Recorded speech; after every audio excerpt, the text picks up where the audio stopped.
सुप्रभात। प्राइमरी की पाठशाला में आप सबका स्वागत है। आज हम पढ़ेंगे कक्षा 5 कलर ऑफ आर्ट से मैं और मेरा देश। इसके लेखक हैं कन्हैया लाल मिश्र प्रभाकर जी हैं। इन्होंने अपनी नन्ही सी कहानी के माध्यम से सबको अच्छा बनने की सीख दी है। आइए बच्चों, आप भी हमारे साथ अपनी किताब खोल लीजिए और सस्वर वाचन कीजिए। ठीक है बच्चों। महान संत स्वामी रामतीर्थ एक बार जापान गए। वे रेल में यात्रा कर रहे थे। एक दिन ऐसा हुआ कि उन्हें खाने को फल न मिले। उन दिनों फल ही उनका भोजन था। गाड़ी एक स्टेशन पर ठहरी।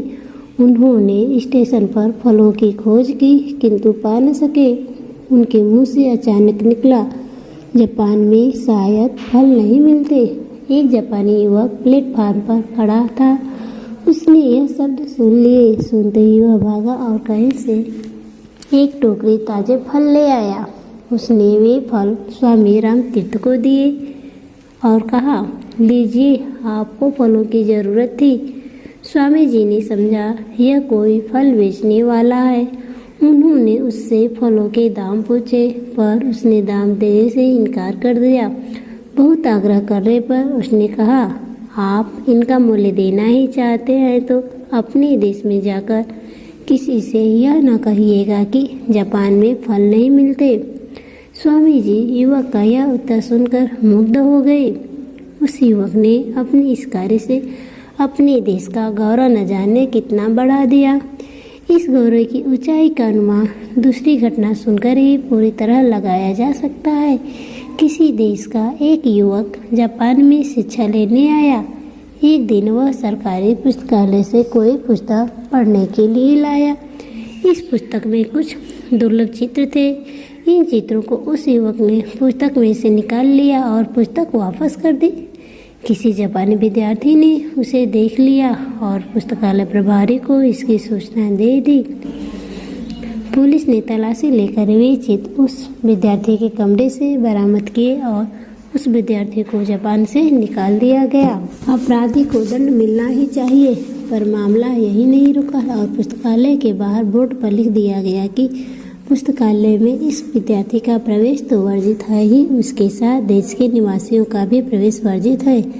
जहाँ एक युवक ने अपने काम से अपने देश का सिर ऊंचा किया था, वहीं दूसरे युवक ने अपने काम से अपने देश के मस्तक पर कलंक का ऐसा टीका लगाया जो न जाने कितने वर्षों तक संसार की आंखों में उसे लांछित करता रहा।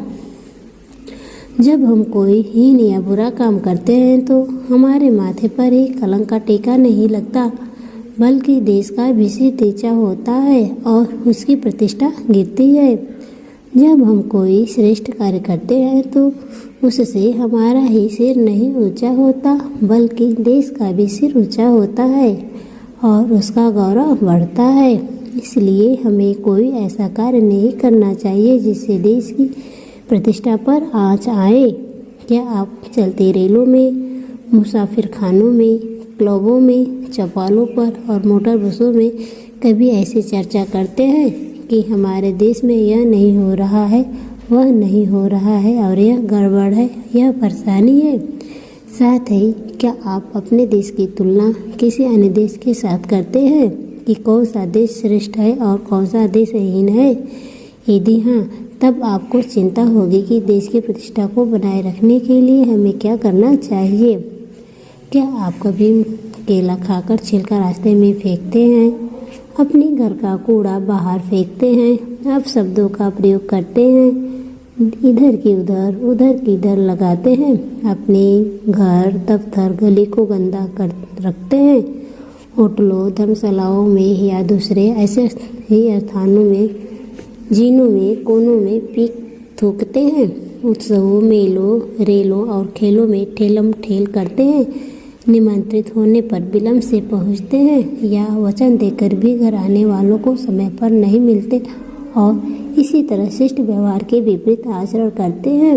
यदि आपका उत्तर हाँ है तो आपके द्वारा देश के सम्मान को भयंकर आघात लग रहा है और राष्ट्रीय संस्कृति को भी गहरी चोट पहुंच रही है। यदि आपका उत्तर नहीं है तो आपके द्वारा देश का सम्मान बढ़ेगा और संस्कृति भी सुरक्षित रहेगी। बच्चों, इस पाठ से हमें यही सीख मिलती है कि हमें अपने अच्छे कर्म से अपने घर, माँ बाप, अपने गांव का नाम और देश का नाम रोशन करना चाहिए। हमें कभी भी कोई ऐसा काम नहीं करना चाहिए जिससे सबका सर झुके। ठीक है बच्चों, आइए हम बोध प्रश्नों को देखते हैं।